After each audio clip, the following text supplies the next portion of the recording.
All right, what's up, guys? This is it. Today we are talking Steelbooks. Not all of them, but mostly just my horror Steelbooks today. Previously, I've shown you all of my Funko Pop's horror collection, and now today we'll be looking at my Steelbooks horror collection. So yeah, I'm gonna try to keep this video at a reasonable length. I don't want it to be too long. So I'm gonna stop babbling, and if it ever does end up being too long, I'll have to split it into maybe 2 or 3 videos.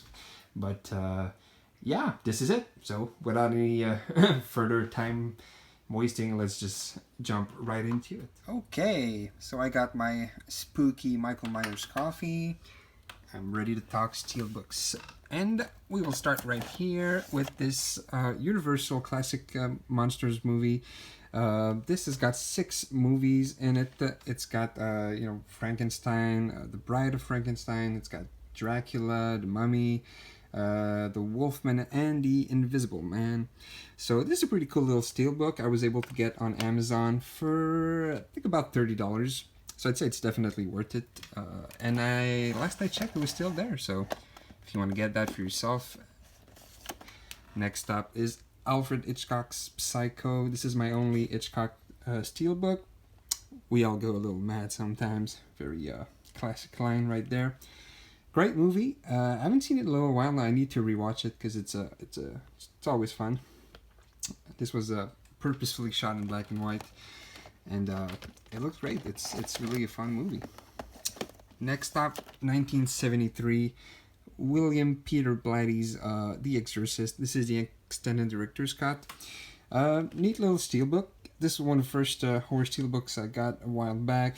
I kind of learned my lesson about buying them used because, well, you can't really see it, but it's got a pretty solid ding on the side of it. Anyways, I learned my lesson. I no longer buy them used. Make sure to buy them brand new because, yeah. So, The Exorcist. Next up, we have Toby Hooper's The Texas Chainsaw Massacre. I got this not too long ago. I say maybe like a couple months ago. And yeah, this movie has got such a dirty, gritty looking feel to it. It's almost like a snuff film. Yeah, it's a cool little steelbook right there. I'm trying not to talk too much, so I'm gonna try and move on, and so you can see all of them. Next up, we have 1976 Carrie right here. Awesome. It's a bit of a crazy steelbook, and it honestly, I feel like it kind of gives it's not very representative of the movie. It kind of gives it a weird looking vibe to it, but I do enjoy the steelbook. It's just, and funny thing is, I read the book adaptation. Finally, did the Stephen King's first novel, I do believe, and I loved it. It's such a story that I think it's easy to relate to, whether you were bullied as a kid or not. We've all seen it. Either we've felt it or we've seen it, and so it's easy to relate to. And even with the supernatural elements, it's still a story I feel that will always work. And so, all right. Now, next up, we get to the John Carpenter stuff, and I'm sorry, I know not all of them are horror. I just, if you look at that Scream Factory set right there, they released 7 of them. So I'm going to try to do this quickly. But yeah, I just had to keep them together. First off, we have Assault on Precinct 13. I do believe this is his second movie. Might be mistaken here. But great little movie. I've heard some people saying that it doesn't, that it's kind of outdated now, and you have to consider the really small budget they had, and even so, I mean, put yourself in those characters, and the situations are really, it's a pretty horrific situation, and so yeah, I do very much enjoy it. Put that right here. Next up, we have The Fog, which I really enjoy. I've heard people saying that it's too slow or it's too but I don't think so at all.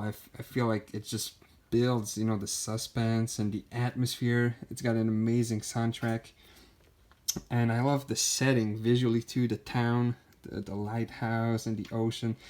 It's just a very atmospheric movie, and yeah, I loved that movie. I have to rewatch it soon, dude. It's so much fun. Next up, we have Escape from New York, which I gotta say I love the premise, but the movie itself sometimes that one I would have to say I feel like it kind of slows down a little bit too much sometimes. And don't get me wrong, I do enjoy it. It's just it's not one of my favorites from John Carpenter. I do very much enjoy the premise of it, but when it comes to the pacing and the execution, still though, great little movie. Alright, next up we have John Carpenter's The Thing. Now this is legendary right here. We all know, I mean, those practical effects, people love to, whenever we talk about practical effects, people will always quote this movie first, and it's easy to see why. You could talk about the weird creepy baby and Eraserhead, or you could talk about, so many other great 80s horror movies have amazing practical effects, like the first Hellraiser movie, but it's easy to see why this is it, man. This is the king of practical effects right here. My wife was watching it with me not too long ago, and she was like creeped out by those practical effects, man. She was like couldn't figure out how they were pulling it off, how they were doing these things, and still to this day I feel like it definitely holds up. One of my favorite from John Carpenter's, along with The Fog and the original Halloween, of course. If you're wondering also, by the way, why I haven't put the 1978 Halloween in here, is because I'm just trying to keep the Scream Factory set, intact. And so it's coming though. Bear with me. My system doesn't exactly work. It's supposed to be from the older, but it's a little messed up. So continuing with John Carpenter, we have Big Trouble in Little China, another one starring Kurt Russell, and this one, again, I would have to say, not one of my favorites from John Carpenter, but it is fun. It is goofy and silly and campy and very, that 80s cheese. And I do enjoy it. It's just that in the larger picture, if I look at John Carpenter's filmography, it's not one that I would want to watch all that often, But I do have to respect it, and you gotta give it to John Carpenter, man. He does not make the same movie twice. And this was way out there. And I think it's also his only movie that's like PG-13. And it shows when you have a bunch of people being gunned down. This movie has no blood at all.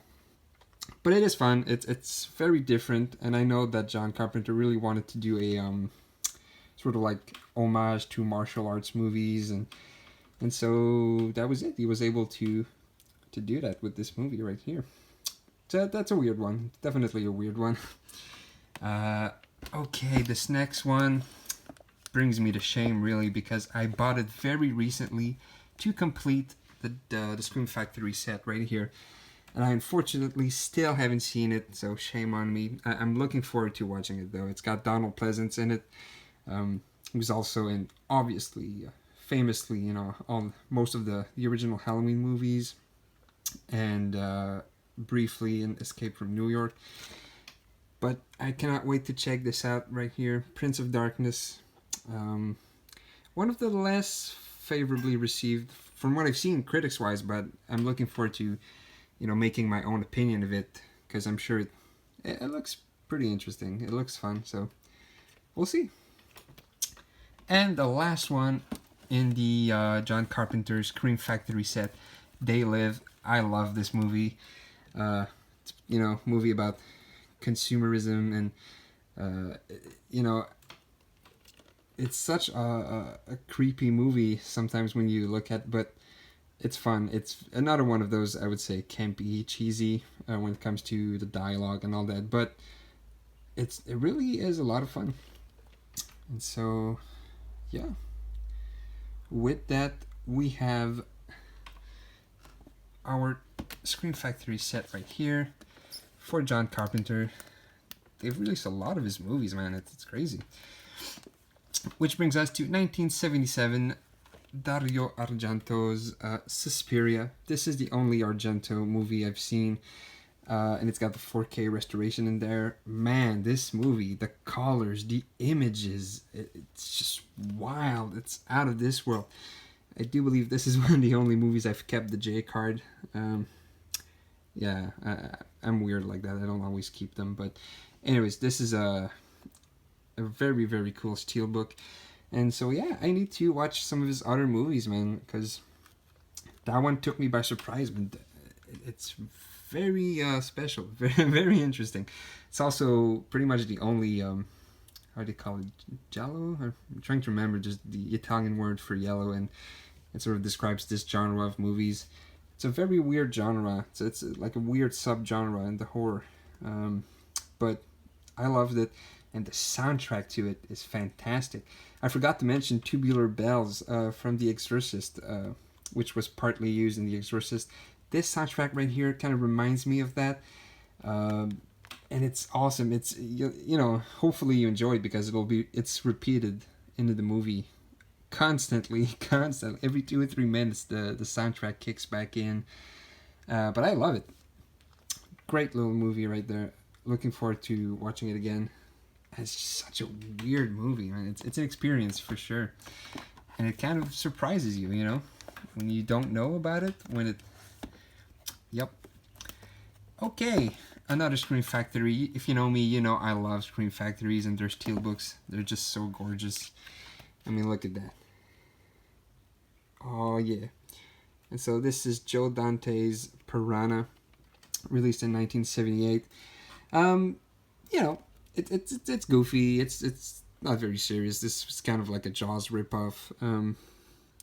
But it is fun. It is enjoyable. It's got I like the whole government take on it with these like modified piranhas. I say this is one of those, you know, that is fun if you don't overthink it and if you just go with it. Maybe it kind of drags on a little bit near the end, but it is enjoyable mostly. And then we have the I can't remember the release date. I think it says 2010. Sort of a remake, and there was already there's like a made-for-TV remake, but this was like a big box office version, you know, remake. And yeah, I was surprised to see this Steelbook a while back on eBay going for like over $100 or something, and I got this brand new for like $10 at a local store near where I live. And so I was like, is it really that rare? Or I was like, damn. I feel like Suspiria is one of my most rare Steelbooks so far. But this one, if you guys know out there, I'd love to know if it's rare in any way, shape, or form. I always open most of my Steelbooks anyway, so, but anyways, this movie wasn't bad actually. It was fine as far as like a remake of, it's less silly than the original, but it's definitely also kind of stupid. Not bad. Okay, and now we get to one of my favorites of all time. Like I said, I didn't put it up there, you know, between The Fog and the Salt on Precinct 13 because it's not a Scream Factory. This one was released by Best Buy very, very recently, and it's one of the rare ones that I've kept sealed. John Carpenter's Halloween. This is the 4K release right there. There are other Steelbooks of this movie, but they're extremely rare, and so I've always kind of waited. But I was finally able to get this one, and yes, I decided to keep it sealed. Because anyways, I've got my Scream Factory box set right here with all the movies, so I don't really need to open it, you know. But yeah, I mean, again, this one, sort of like Suspiria, you gotta love that soundtrack, which is amazing and is repeated constantly all the way through. Actually, I have to say, pretty much all of John Carpenter's soundtracks are amazing. And he writes and composes them himself for the most part, so that's pretty sweet. And okay, Halloween 2, also, this one is a Scream Factory release, so I'm keeping this franchise together right here. Beautiful, and it's also one that I've decided to keep sealed because, you know, same reason. I got the box set, and yeah. This one directed by Rick Rosenthal. I have a lot of nostalgia for this one. I remember seeing it as a kid, and watching it again recently, it is kind of slow and uneventful a little bit, but I still very much do enjoy it. It retains some of that feel of the original enough, and yeah, it's a classic in its own right. Definitely one of the better sequels than before. things got a little, yeah. Halloween 3, which was completely different beast. I'm sure all of you already know that this was meant to be something else, sort of like an anthology series, and so that's what John Carpenter wanted anyways. Another one I decided to keep brand new, unboxed. Those Scream Factories, man, they are beautiful. Okay, I don't have, you know, the Rob Zombie Steelbooks. There are different Halloween Steelbooks, but then we get to the 2018 movie. I was not a big fan of this Steelbook right here. Most specifically, the way the font, or whatever you want to call it, the way the title is. I don't know, it looks goofy, or as if they're trying to be edgy or something. I don't know. I'm not a big fan of this Steelbook. The pumpkin on the back is pretty cool though, but anyways, the movie, you know, I think my expectations were probably too high, so I'm not going to get into it right now. I mostly enjoyed, but yeah, definitely one of the better sequels. And then I saw this 4K version of, again, Halloween 2018, and this one appealed to me much more instantly. As soon as I saw it, I was like, oh man, I just gotta get it. This one looks badass. It looks pretty amazing. And I already unpackaged the other one, and so I would have liked to keep one unboxed, but anyways, I unboxed it because this has got a 4K as opposed to the other one. So yeah. Okay, next up we get to Phantasm. Don Coscarelli's such a weird movie. Now I haven't seen any of the sequels. I've only seen this one, the original right here, and I very much enjoyed. It's a little slow, but again, it builds up on the atmosphere slowly, and you gotta love the tall man as the main villain. He's just so mysterious, so creepy, and you just don't really know what's up with him, you know, his motivations. Near the end of the movie, we do sort of learn a bit more about him and where he comes from. But, and I love sort of the conversations that the people have about this movie, you know, about the ending and sort of like, I don't want to spoil it, you know, I'm trying not to spoil any of those movies, you know, but it's interesting how ultimately this could sort of be about dealing with grief, and I'm trying not to spoil it, so I'll move on to something. But and also the soundtrack in this movie is pretty neat. Honestly, this is a very sweet little movie. 1979, if I do remember correctly. Yeah, check it out if you haven't already.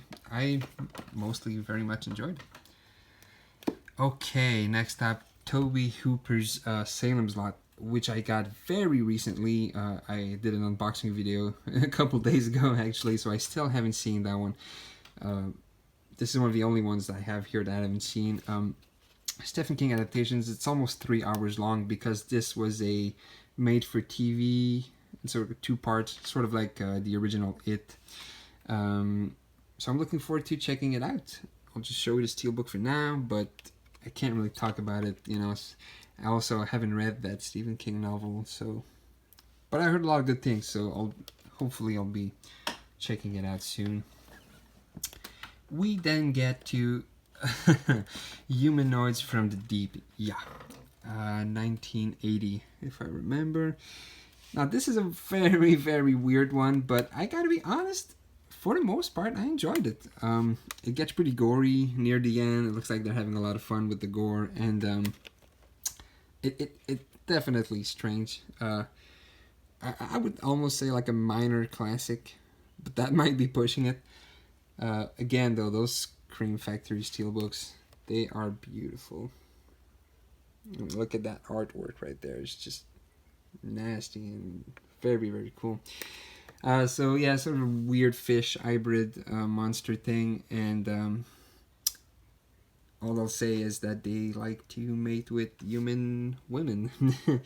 But yeah, no, I did enjoy it. Actually, I have to be honest, I did enjoy it. It's weird, but if you like some of those B movies, you know, and talking about B movies, we get to Motel Hell, also released in 1980. This one, I'll say, it was funny in parts. This is a movie that really does not take itself seriously. I recently did an unboxing video on this as well. It was very recently released by Scream Factory. I'm not crazy about it, you know. I did enjoy it for what it is. And even though the premise is terrifying, you know, the premise of it is just nasty. Overall, it's kind of, you know, very silly, and the execution of it also, it's a little strange. It's alright, you know, I'll say. Again, sort of a minor classic on its own. And yeah.